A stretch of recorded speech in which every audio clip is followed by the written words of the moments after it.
The IMF promises to help Caribbean countries build resilience following the recent devastating hurricanes. Our top story in Caribbean Newsline for Friday, December 1. From the CMC News Center in Bridgetown, I'm Ricardo Roberts. Good evening. Thanks for joining us. The International Monetary Fund says it's aware of the urgent need to assist the Caribbean countries to build resilience, particularly in the context of the recent hurricanes that swept through the Lesser Antilles, killing scores of people and leaving billions of dollars in damage. And Director of Communications Department Jerry Rice says the fund stands ready to do whatever it can to help. He told a CN News conference on Thursday that at a recent IMF meeting in the Caribbean, Director Christine Lagarde gave the assurance that an event will be convened with major public and private stakeholders to explore options for building resilience in the region, including risk mitigation, debt management, and use of catastrophe bonds. He says in this regard, the funds has begun a review of its low-income facilities for the region.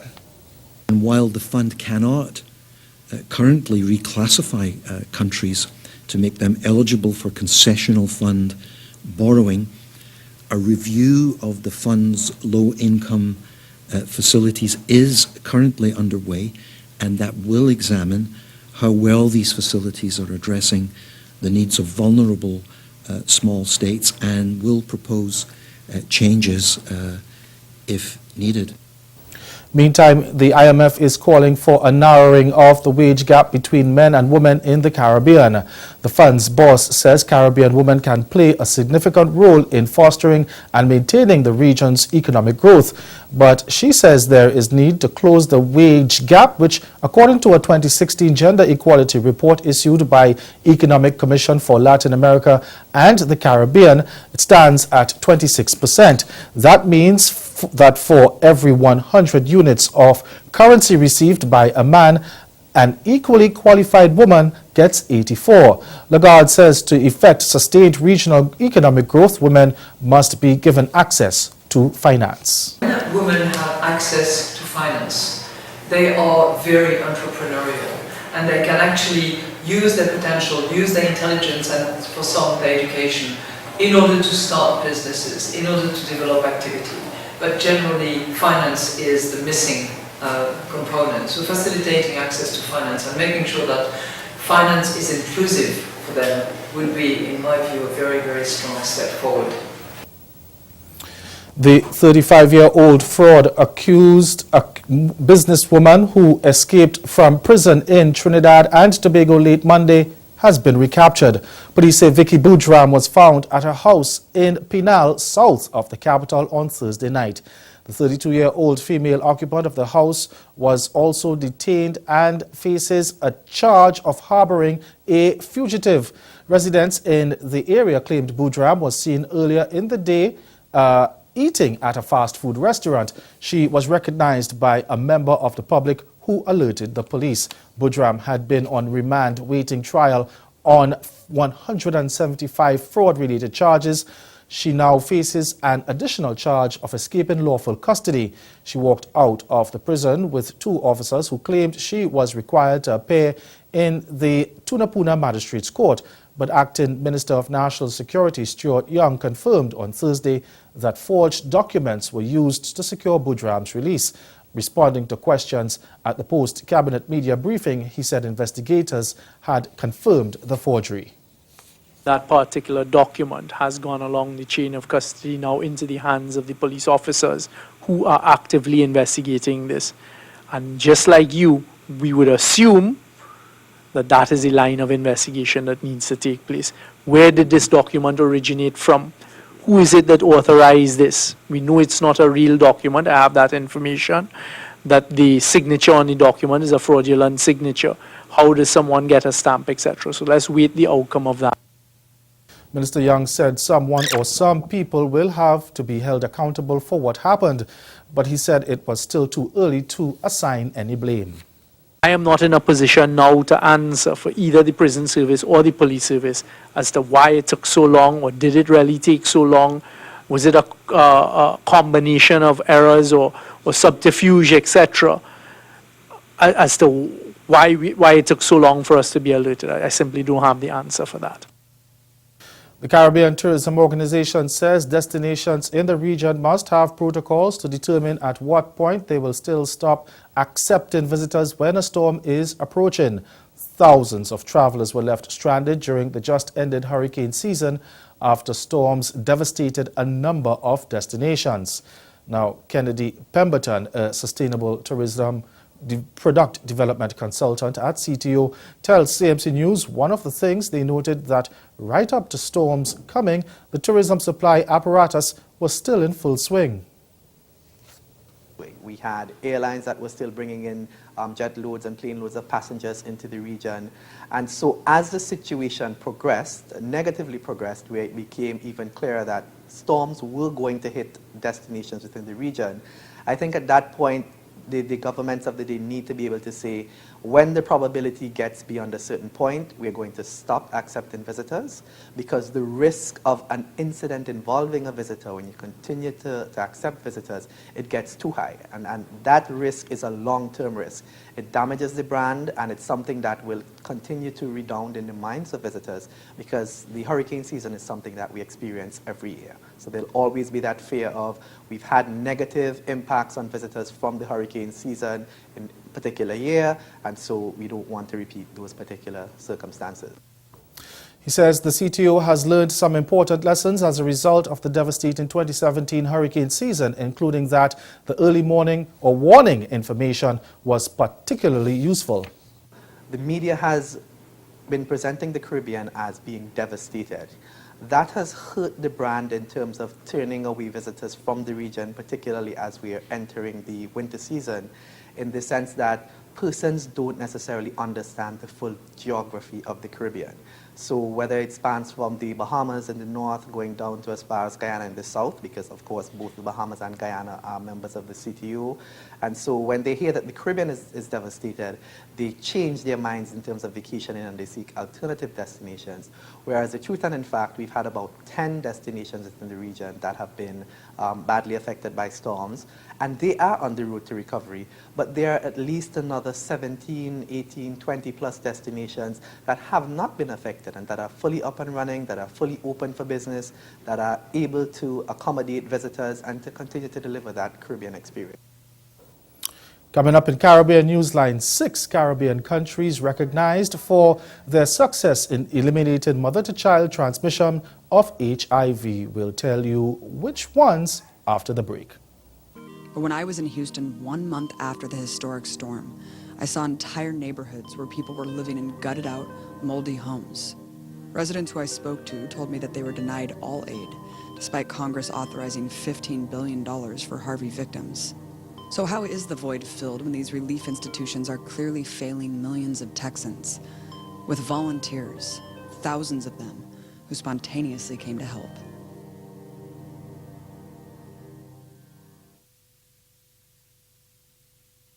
Did you know that a strategy has been developed to help improve the region's education and human resources?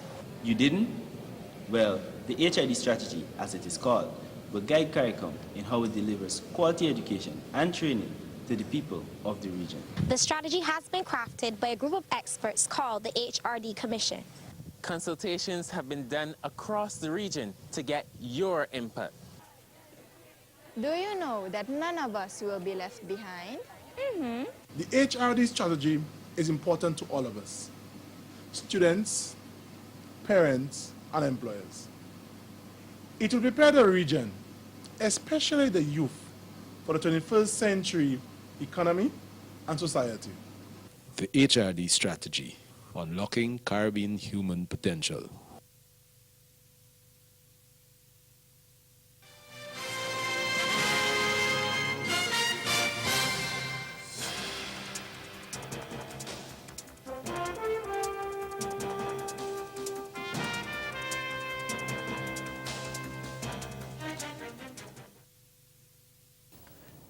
Commonwealth Secretary General Baroness Patricia Scotland says discussions are underway with partners as to how they can help in this new paradigm caused by climate change. Baroness Scotland told CMC News in a recent interview that the major challenge is to synthesize plans to come up with a clear roadmap to effect change. She said at this stage it is difficult to identify target deadlines for completion of various tasks, but she is pleased that the international community sees the urgency of the matter. One knows we're on a tight time frame, and the commitments that have been made in New York in that conference on the 21st, when you think about how much time it usually takes for such a funding conference, it's lightning fast. When you think about how long we've tried to change the ODA rules for years, and now finally people are understanding. Baroness Scotland says the images and stories that emanated from the countries recently battered by Hurricanes Maria and Irma have helped to send home the message that the vulnerable countries of the region still need official development assistance. Now they understand that climate knows no respecter. The hurricane doesn't care if you're rich, if you're poor, or you're in between. It takes everything you have. And that reality that the countries who are vulnerable to climate incidents are not at fault. There is nothing you can do to prevent it happening to you. It is nature. And that reality is what has really shifted the ground on ODA. 6 Caribbean islands were Friday evening being recognized by the Pan-American Health Organization for their success in eliminating mother-to-child transmission of HIV. It's a major achievement for public health officials across the region. Until now, Cuba was the only Caribbean country to reach that target. As part of activities to mark World AIDS Day, PAHO is at this moment hosting a validation ceremony in St. Kitts in honor of those islands. Marie-Claire Williams reports. In 2015, Cuba became the first Caribbean country to eliminate mother-to-child transmission of HIV. Today, it is joined by 6 other islands: Anguilla, Antigua and Barbuda, Bermuda, the Cayman Islands, St. Kitts and Nevis, and Montserrat. For St. Kitts, this is the result of 12 years of work. We put in place a program within our maternal and child health where pregnant mothers were tested and provided with the requisite treatment if they should be positive. So we've been doing this since 2005. As of 2013, we started what is known as Option B+. Basically, when a woman is pregnant, she's placed on treatment, she stays on treatment for life. We do not take them off of treatment, we just keep them on treatment for life. So even before we were aware of the elimination initiative, we in St. Kitts and Nevis had started our own little bit of making sure that every pregnant woman had access to testing and treatment. In neighboring Antigua, that project started back in 1999. It was always something that we have been working towards. We never wanted to have a mother who is HIV positive or has syphilis pass on those conditions to their baby. And so we have had a very effective program over the past years, making sure that every HIV or syphilis positive woman is not only tested but treated so that they do not pass on the disease from the woman to her baby. And PAHO's technical advisor, Sandra Jones, says she's already looking forward to the region achieving even bigger public health goals. we have started the elimination of the mother-to-child transmission of HIV. And so it is telling us, well, HIV and syphilis, that we could really eliminate HIV and syphilis as public health problems. Mary Claire Williams, CMC News, Basse-Terre. Meantime, the Caribbean is being urged to continue the fight to eradicate HIV/AIDS. The director of UNAIDS Latin America and the Caribbean Regional Support Team, Dr. Cesar Nunez, says the region cannot be complacent. In a message to mark World AIDS Day, he said the region has made important progress towards the fast-track goals. In Latin America and the Caribbean, we have made important progress towards the fast-track goals. Latin America on one side is among the regions of the world with the highest proportion of people living with HIV who know their status. In the Caribbean, on the other hand, the proportion of people living with HIV who know their status and are on treatment is over 80%. But we cannot be complacent.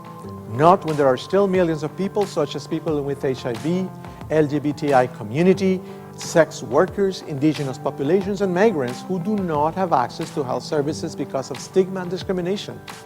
Not when there are still young people and adolescents who are denied the possibility of making informed decisions about their health and well-being because they do not receive the education they need.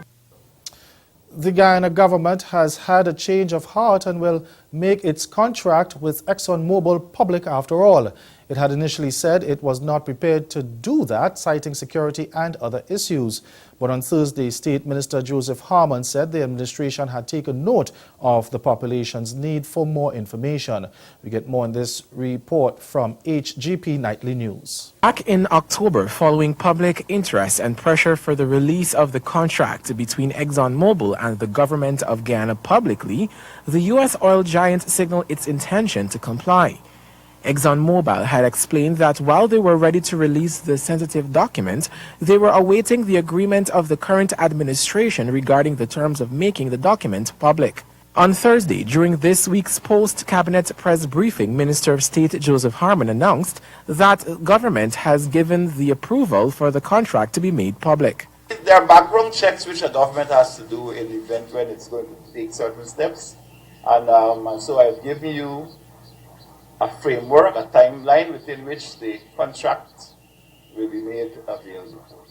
The month of December. ExxonMobil's Senior Director of Public and Government Affairs, Kimberly Brassington, had said, quote, "For ExxonMobil, we believe in transparency, so we are committed to working with the government to figure out what is best for this country and how are we going to do that. So if it's contract disclosure, that's one way," end of quote. The government echoed similar sentiments. We listen to the people and we are not deaf to the concerns that have been expressed by various sections of our community. And we believe that it is important that we take the public into our confidence with respect to not only this contract, but other contracts which might affect our dealings with other companies in relation to the natural resources, the national patrimony of Guyana. ExxonMobil initiated oil and gas exploration activities in Ghana in 2008, collecting and evaluating substantial 2D and 3D seismic data that led to the company safely drilling its first exploration well in 2015. In May 2015, ExxonMobil announced an oil and gas discovery in Ghana, the first significant discovery for the country. And ahead in Newsline Sport, West Indies sink to their lowest total in 7 tests in their opening test against New Zealand. Stay with us. Sport is next. For creative, new life and theory creation. How are you feeling about it now? When I listen to the play now, we just did a revival of it in New York. Well, we did it in 2010. That was 5 years ago. It seems like yesterday. When I hear the play done now, it feels optimistic to an extent.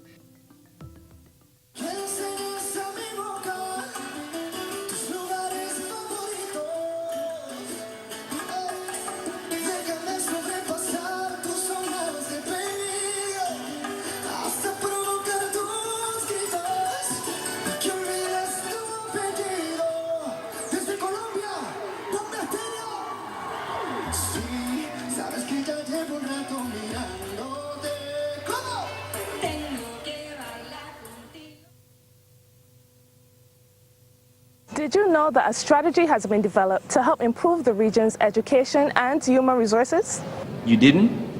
Well, the HID strategy, as it is called, will guide CARICOM in how it delivers quality education and training to the people of the region. The strategy has been crafted by a group of experts called the HRD Commission. Consultations have been done across the region to get your input. Do you know that none of us will be left behind? The HRD strategy is important to all of us, students, parents, and employers. It will prepare the region, especially the youth, for the 21st century economy and society. The HRD strategy, unlocking Caribbean human potential.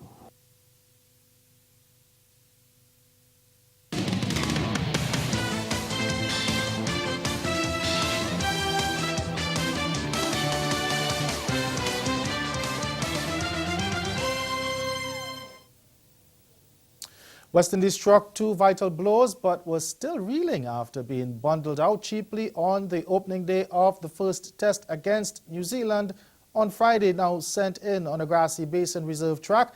The Caribbean side declined from 59 without loss to 134 all out, their lowest ever total in 7 tests, as left-arm seaman Neil Wagner incinerated the innings with a brilliant career-best 7-wicket haul. West Indies were 75 for 1 at one stage but lost 2 wickets in the last 7 deliveries before lunch. They lost their last 7 wickets for 55 runs in 80 minutes on resumption. Opener Kieran Powell top scored with 42 and partner Craig Brathwaite got 24, but it all went downhill quickly for the visitors after the pair put on 59 for the first wicket. At close, the Black Caps were 85 for 2 in reply, 45 runs behind heading into day 2 of the contest. Opener Tom Latham struck 34, putting on 65 for the first wicket, with Jeet Raval, who was beaten on a patient 29 at stumps. But West Indies head coach Stuart Law isn't reading too much into his side's spectacular collapse. The Australian told reporters at a post-match media conference that the Windies were a much better batting unit than their meek first innings 134 suggested, and he said the performance was just one of those things. We've been crying out for wickets that provide a bit of entertainment, a bit of a challenge for both bat and ball. And you know, today I think our batting, just speaking to the batsmen, they're all bitterly disappointed with their effort. And look, I know that we're a lot better than what we perform like out there today. So, look, it's one of those things. We tend to have a habit of not starting a series very well, but by no means are we dead and buried in this contest. It's only day 1 out of 5, and the weather looks to be like it's set fair for another 4 days. So, anything's possible in the second innings for our batters. But despite the poor showing with the bat, Law said West Indies had come back well with the ball and now needed to extend that momentum into day 2.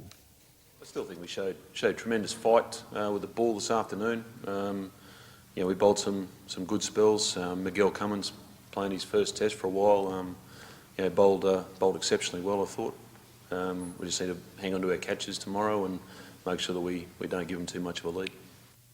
Still in cricket, Lloyd Smith has been voted in as the new president of the Bermuda Cricket Board after Barbadian Wendell White withdrew from the race. Smith, a former president of Devonshire Recreation Club, defeated lone rival Gershon Gibbons by a vote of 8-5 at Wednesday's annual meeting. He has been elected for a 3-year term, while Gibbons has been returned as treasurer. Smith's election followed the resignation of Lloyd Frey, who stepped down after 2 3-year terms in the wake of his appointment as government's new information officer. Switching sports now, a Tobago-born international football legend is upset with authorities over what appears to be a lack of concern for the island's football and athletic stadium. Former TNT football captain and Manchester United star Dwight York has taken sports secretary Jomo Pitt to task over the state of the stadium, which bears the football legend's name. In this report by TV6's Vinod Nawani, we hear what has irked York is Pitt's response when he was asked to give an update on plans to repair the Tobago Stadium. The state of the Dwight York Stadium in Tobago has hurt the man after whom the venue was named. But not only that, according to reports, Tobago Sports Secretary Jomo Pitt was recently asked about the short-term plans to fix the infrastructural problems at the Dwight York Stadium. And Pitt responded by saying none. That statement upset the former TNT captain big time, and he responded by saying, quote, "To be quite honest, I was shocked at the response, and I am disappointed that it's been allowed to get to this point where access to lights and proper gym and track facilities are not readily available. The stadium, as we all know, is the premier facility for sport on the island, and it is the only real facility for young athletes and footballers to train. This has been going on for some time in terms of the conditions being unsuitable for these athletes and footballers to use, and it's disappointing that we are still at that point. So much so that athletes are now refusing to even go to the venue and are now forced to train in foreign countries," unquote. The former Manchester United striker even hit back at Pitt, saying he expected a better response. York said, quote, "What to me was also very disappointing is that the individual who was put there in a position to represent in the best interest of the people of Tobago responded in a manner that was totally surprising. I think we all expected something better, and the least Jomo could have done was speak out a bit and explain exactly what the situation is at the moment. Tell us where we are at in terms of the current scenario and where we can expect to go from here with regards to the stadium. But instead of doing that, he took the easy way out," unquote. York even received many complaints about the facility, stating it's a sad state of affairs since Tobago produces many successful athletes. The former Man United player said, quote, "Look at young Akeem Stewart, for instance, a gold medalist who we should be ensuring receives everything he needs, and instead he's left having to go elsewhere to train. And the country, a twin island, is Trinidad and Tobago. It's not just about Tobago or Trinidad," unquote. York urged the relevant authorities to take a serious look into the matter at present and find a way to solve the issues at hand. And that's the sports. Stay with us. We'll be right back.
Again, the major developments of this day. The IMF promises to help Caribbean countries build resilience following recent devastating hurricanes. And in sport, West Indies sinked to their lowest total in 7 tests on day 1 of their opening match against New Zealand.